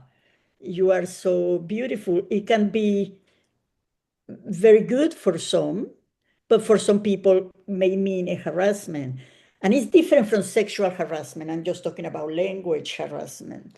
And sexual harassment has other meanings that have to do with power. And we need to understand. So working collaborative dialogic practices doesn't mean that we stop understanding discrimination or violence. So issues of social justice is just that is one more language into the conversation. So it's not that because this is the culture, I'm going to sanction that culture, but I have to work with that culture and work with them to dissolve the issue because it's an issue that is legally sanctioned or is an issue that is socially sanctioned or is an issue really of social justice. And that I cannot forget. So in the United States, I cannot forget how racism affects people or how homophobia affects people who are non-binary or how they call it now queer, but LGBT plus in general. So I cannot forget that part when I get into a group or an institution or an organization where those types of discriminations or injustices are normalized. How do I dissolve that normalization? It's a challenge and it's complex, but doesn't mean that if we just keep talking, as Arlene said, just keep talking. When you just keep talking and unmasking the different levels of the behavior or the attitude of the culture, you can get to a place. But not to forget that. So it's not that I forget everything I know. It's how do I use what I know? How you offer to. How do I offer it? And also, but oh, I'm sorry to interrupt, but I noticed. No, I was just going to say very few words. And we have to remember that the problems are created in language. So what kind of language are we going to use to talk in a different way? Pusa did a beautiful job of exempling that a while ago when she was reading the comment from the chat in Spanish before she translated it to English. And I think that's a good practice in our therapies with people. I always say if somebody's having a hard time expressing something or understanding something, which wasn't really the case with Papusa, I say just say it in your language. And then if you want to try to say it in English, you can, but you don't have to. Okay, so I noticed that there's some participants inviting in Adela and Marlene's voices. Well, I'm hoping Adela is with us. I still don't. I think she is. She is under Fundaces. Okay, I will bring her in then. She just needs to. And Marilene? Marilena is here. Okay. Yeah. So what we're going to do, and just I'm going to respond to Papusa, and hopefully we'll get Adela in as a panelist, and then we will move to the kind of second part of the program. But I mean, this is a beautiful question that was posed about how, and it's a difficult thing to do. I think Papusa described very well how to make that happen. And I think on the flip side, what you want to avoid doing is I think what the natural knee-jerk instinct is, which is to come in kind of judgmental and already thinking that they're wrong for being sexist and homophobic and race, because, you come in with all those judgments, you can't start a dialogue that's going to be transformative. It doesn't mean you're condoning the behavior. if you're curious and trying to understand it. So you come in with this really curious mind as to how they're thinking, what their experience is, you know, to a certain extent, we're going to use ancestral knowledge as our theme today, where they learned these ideas, who did they know who had them, but there's this open curiosity. And you start there. You start with understanding, not with judgment. And I think that's how these conversations, they don't go well and they don't, they don't change.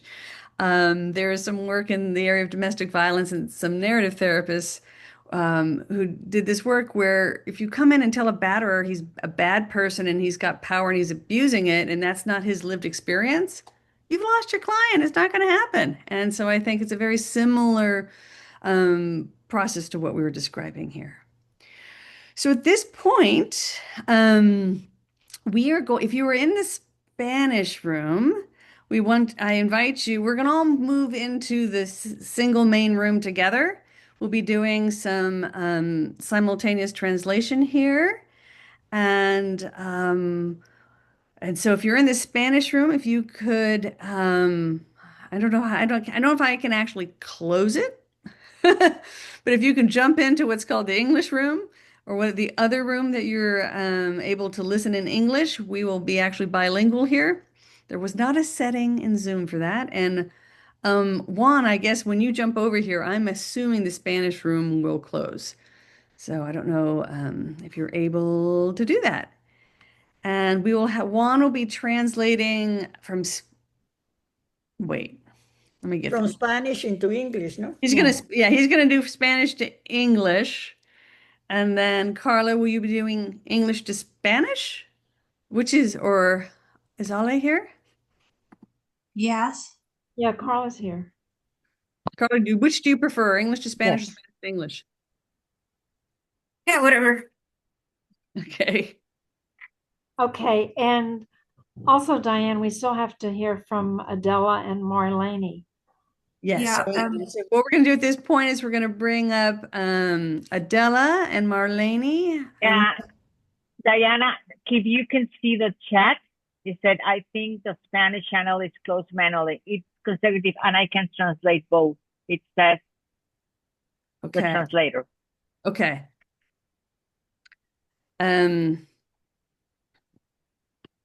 Says Marlene is asking for the password. Oh dear. She was in. Carla, can you tell Marilyn that she needs to log in with the email that she was sent with her Gmail, Marilyn Yeah, Grandesco. I gave it to her already. I told her. Okay. Okay, good. Okay, so I'll call her. okay. So Harleen, right now we had Marlene in for a while, so we don't have our second panel is having trouble logging in. And Adela, you have her on the Fundaces. That's how because she's talking in the chat. Okay, there she is. Oh, she's here. Okay, so I do see her now. Adela, and I think Marilena is also here. Let me look at it. She was, and then she left, so something happened. Okay, so but at this point, Adela, are you there? Can you turn on your camera? Welcome.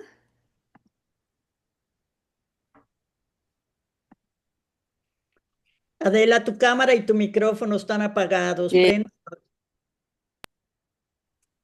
There you are, Adela. Pero tengo que cambiar la imagen. Así es. No sé cómo. Ha No, sido entra muy con la difícil. tuya. Es lo más fácil, Madela. ¿Cómo? Entra como siempre entras. Bueno, fue muy. Ahí está. Hola a todos. Fue muy difícil entrar como panelista. Salí, quedé en el aire y lo mismo le ha pasado a Marilene. Pero bueno, aquí estamos. In what language should I talk? I do believe. Let me just check. Is Juan, are you still translating in the other room, or I don't. Yeah, he is. So is it possible, Juan, for you to join this main room? Is that a possibility? Because we're hoping to kind of. And then Adela can speak Everybody is her saying in the language. chat to please talk in Spanish. Yeah. Oh, Okay, Spanish. so he's in the English room. So if you're in the Spanish room, go ahead and jump over to the English room because we will be doing sequential translation. So that means when you're speaking in this room, and I'm breaking the rules right now, we'll need to speak in shorter sentences, and then we'll have it translated. And so we're kind of slowing down the conversation. And Juan, you want to go ahead and translate that? Si hablas español, todo va a estar en español. Entonces simplemente anda a donde dice audio original y oirás el español de Adela y Marilene. Si necesitas traducción a inglés, entonces te vas al audio de inglés. Pero si lo que entiendes es español, vete al audio original.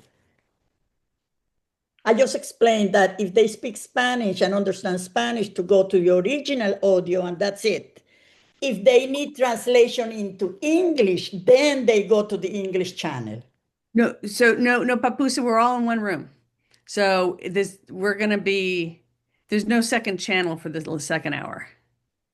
Or is your sequential translation? So go to the original audio and that's it. Yep, everyone in the original room. Okay, And so Marilena still cannot enter. Okay. We'll when we see her, we'll do the best we can. But we just kind of have to go forward at this point. I don't know. I'll look for her. She did it once. I'll keep an eye out and I'll let her in when she gets back in. But she did it once. So Adela.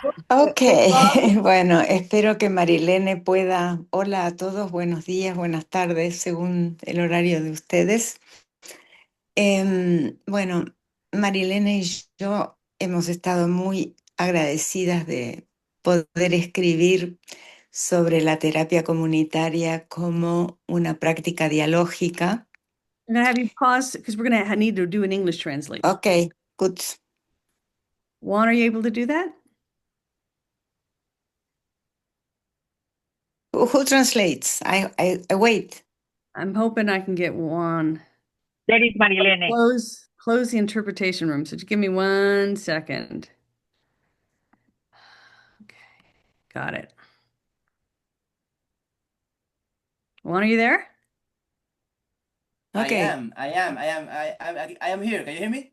Yes. Oh, finally. Yeah, that's awesome. Okay, awesome. Yeah, that it needed to be closed because I can't go into your main room. Thank you. So please, could you, mistress, repeat Adela.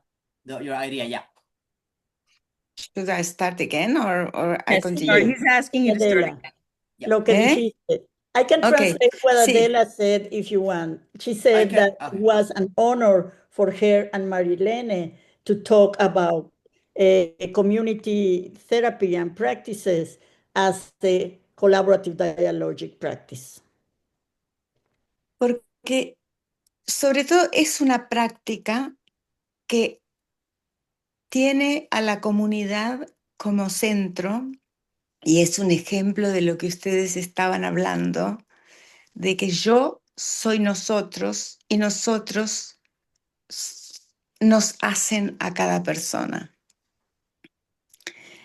Entonces, esta es una posibilidad de tener diálogo en comunidad y de tener la experiencia de ser un miembro de una comunidad en el que somos cada uno de nosotros individuos y cada uno formamos parte de esa comunidad. Adela, creo que van a traducir consecutivo. Yeah. Pause for a because moment. especially because it's a practice that has the community as a center, and it's an example of what you were talking about. That I am us, and we are what makes each person be. So this means that there's a possibility to have a dialogue in community, to have the experience to be a member of a community of a community where we are each one of us as an individual, and each one of us are individuals that are part of a community. Entonces, esta práctica que fue creada en Brasil, en el norte de Brasil, por Adalberto Barreto, invita y fue creada por la necesidad de dar un servicio a comunidades que viven en extrema pobreza política, habitacional, educacional, y no se les podía dar por la gran cantidad con problemas una práctica individual, una asistencia individual. So this practice was created in Brazil, in northern of Brazil, but by Adalberto Barreto. And he invites us, and it was created because for the need to give a service to communities who live in extreme political poverty and habitational and educational poverty, and that couldn't be given to them because there was a huge amount of problems that wouldn't allow an individual practice and to give individual assistance. Entonces, cuando él, le doy la bienvenida a Marilene, que acaba de entrar, así que después te sumas, Marilene. Sí, claro. Él cuando responde a los pedidos de asistencia en salud mental a esta comunidad, llega con algunos de sus estudiantes porque él era profesor universitario y cuando llegó ya había 30 personas esperando. Y a la vez próxima que había 60, o sea, rápidamente tuvo una idea clara de que no podía dar una respuesta individual a la cantidad de problemas que tenía esa comunidad. So and welcome Marilene. She is just joined. So when he was responding to all those requests, mental health requests within this community, he comes with some of his students because he was a professor, and then he comes and there were already 30 people waiting for him. And next time he came back and there were 60. So that's when he realized and had a clear idea that he couldn't give an individual answer to the amount of people that were in that community. Entonces él les pidió que se sienten en el piso alrededor de un árbol que había ahí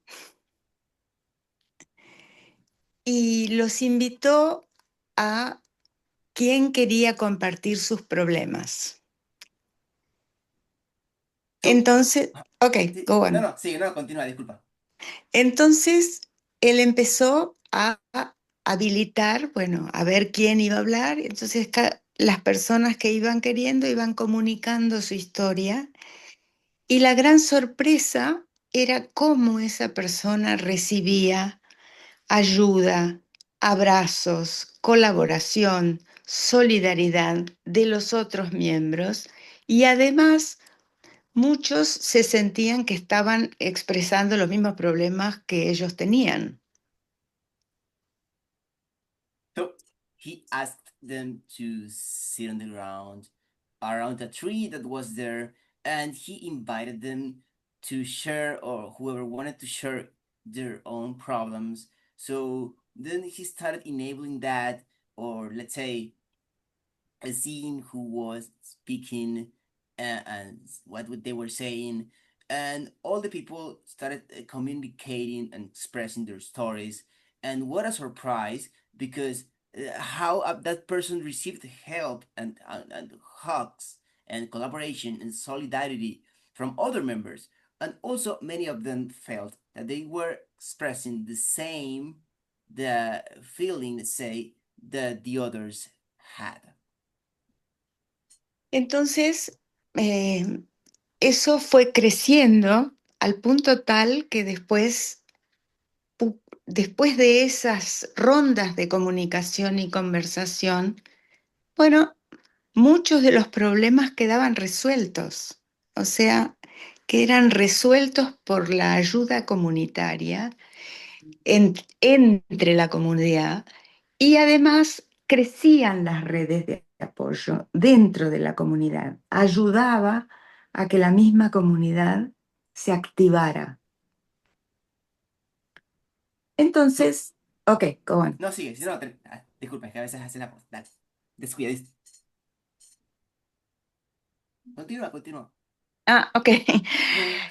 Bueno, y esta fue una práctica que comenzó y tanto Marilene como yo nos impactamos por esta práctica,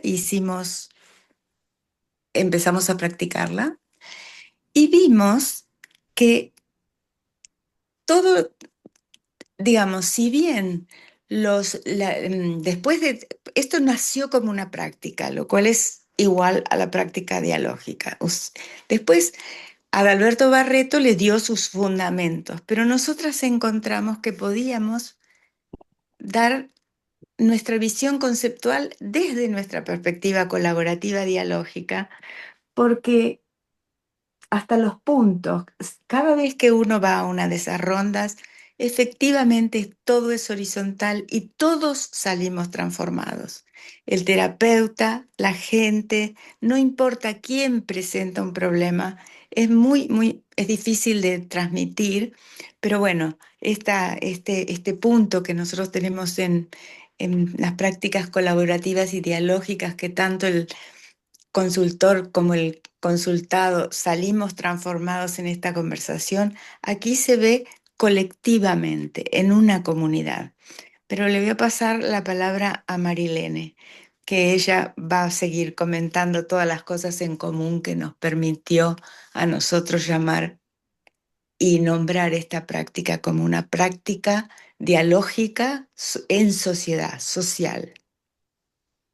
Hola, buenas tardes. Ok. Yo, Espera que traduzca lo que dije. Yeah. You get the translation. Yeah.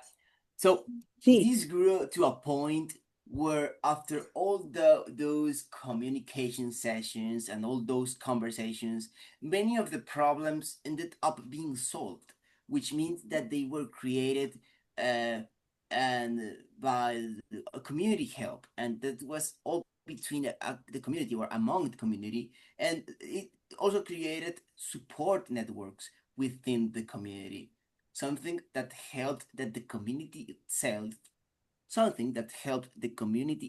to activate. So this was a practice that started, and both Marilyn and I were surprised by this practice. We started practicing that, and we saw that all of that this was born as a practice, which is just like the dialogue practice. But then Adalberto Barreto gave its foundations. But we started finding that our conceptual vision and from our perspective, there was a collaborative dialogue, because this got to a point that every time we had one of those conversational sessions, all the horizon and everything was directed to a transformative thought, because we were transformed in therapy, and people, no matter who presented a problem, that this maybe it's hard to transmit, but at this point we had a collaborative dialogue practice that is both to consult and reach for help, but also be transformed. So that's how you collectively see a community, to give the word to so here now it's Marilyn. She will keep saying and talking about what I've just started, and she will tell us what allowed us to call and name this practice as we did in society. ¿Digo yo? Sí. Então, agora, buenas tardes a todos. Aqui em meu país, estamos no meio da tarde e eu vou pedir perdão porque meu idioma não é espanhol. Eu sou uma portuguesa hablante. Assim que, se tiver dificuldade, me pergunte, por favor. ¿Vas a traducir? Yeah, oh, puede terminar su idea completa, pero sí. Okay, good afternoon. Right now it's noon in my country. I'm sorry, I am Portuguese, so I speak Portuguese. If my Spanish is not that good, I accept questions. Assim que eu quero dizer, estou em um lugar que venta muito, assim vão ver meu pelo voando, não se importa que eu vou me quedar aqui. Bem, como... Yeah, so I want to say I'm a place where there's really windy. That really messes up my hair, but no matter what, I'll stay here. I won't fly Bem, away. como dijo Adela, uma das coisas que mais me encantam em la terapia comunitária integrativa, como la chamamos, Sí. Disculpe, puede terminar sus ideas completas, no se preocupe. não compreendeu? Queres que eu repita? No, quiere que termines la idea. Assim, é que esta terapia nasceu, como dijo Adela, de la necessidade da gente e foi caminho que se hizo ao caminhar, com a genialidade e a ousadia de um terapeuta sencillo ao sofrimento e ao dolor de la gente. So, like Adela said, one of the things that I love about community therapy, it says integrative and integrative therapy, is that this therapy was born, as Adela said, by the need people had. And it was the road that was created when we walked through it with these people, with even knowing a single therapist wouldn't know how suffering was within people. Esta prática valora o conhecimento local e cree que a gente, a comunidade, tem seus problemas, pero tem condições de arreglar, de encontrar suas soluções através do diálogo e do intercâmbio de experiências. This practice values local knowledge and believes in things that people and community have their own problems, but they have the condition and the nature to fix them, to find solutions through dialogue and exchange and exchanging experiences. E a força, a crença que o diálogo e a colaboração podem fazer um cambio social é tão grande que todo o trabalho do terapeuta comunitário é ser um artesão do contexto comunitário. And believe that the collaborative dialogue can lead to a social exchange is so great and huge that all the therapists work within the community serves as an artisan of the community itself. É uma prática muito sencilla e que pode ser desarrollada em qualquer ambiente onde a gente pueda estar junto, mirar ojo en el ojo e escuchar-se. It's a very simple practice, and that can be developed within any community where people can be together and look at each other in the eyes and listen to each other. E é uma prática muito popular que também se traz a cultura popular los conocimientos de la cultura y por lo tanto es una práctica muy alegre. La gente canta, la gente dice poemas, la gente puede compartir con creatividad el que se pasa con ellos enquanto escuchan unos a los otros. And it's a very popular practice that's also brought to the popular culture. That knowledge, that culture. Hence, it's a very valuable practice, and people sing, people read poetry, people share their experiences with creativity and what happened to them, and they listen to each other. E também uma coisa muito importante é que se pode fazer com um grupo chico ou com um grupo muito largo. Eu hice uma terapia com 1.400 polícias femininas em Brasil. Isso foi uma coisa muito incrível, porque a metodologia permite que a conversação seja possível e produtiva, e construtiva e transformadora para a gente.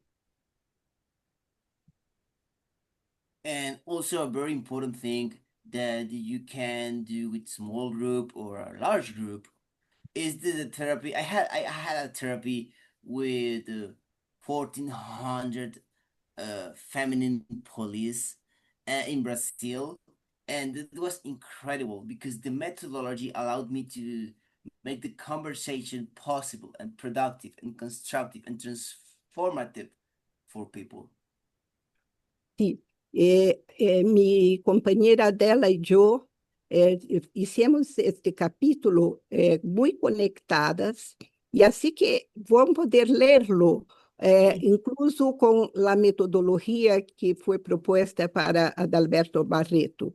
Pero em las generalidades, quero agregar uma cosita a mais antes de passar a palavra dela. And my friend Adele and I wrote this chapter, and it was very connected, and so you can read it even with the methodology that was proposed by Adalberto Barreto. But in general, I want to add one more thing before giving the floor to Adele.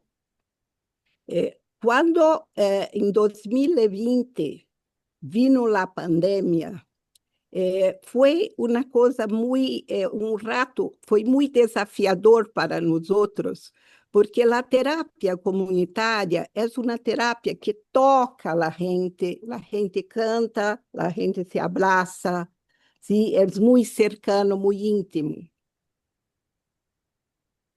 And in 2020, when there was a pandemic, it was very challenging for us because community therapy is a therapy that touches people, where people sing, where people hug each other. It's very intimate. Uma coisa que jamais poderíamos imaginar é que pudiéramos fazer terapia online. So one thing we would never imagine was that we could actually have a community therapy, an online community therapy. E lo increíble que foi é que se pode invitar relações cercanas online e a gente sigue cantando, intercambiando e muito cercanos, e como se cria relações que dão muito prazer e muita confiabilidade para a gente. So what's incredible is that you can actually have intimate relationships and invite people, and people keep singing and sharing and staying close to each other. So how those relationships are created, and that they give delight and trust to people and confidence. Durante a pandemia, com o isolamento social, a terapia adentrava a casa da gente que estava solo.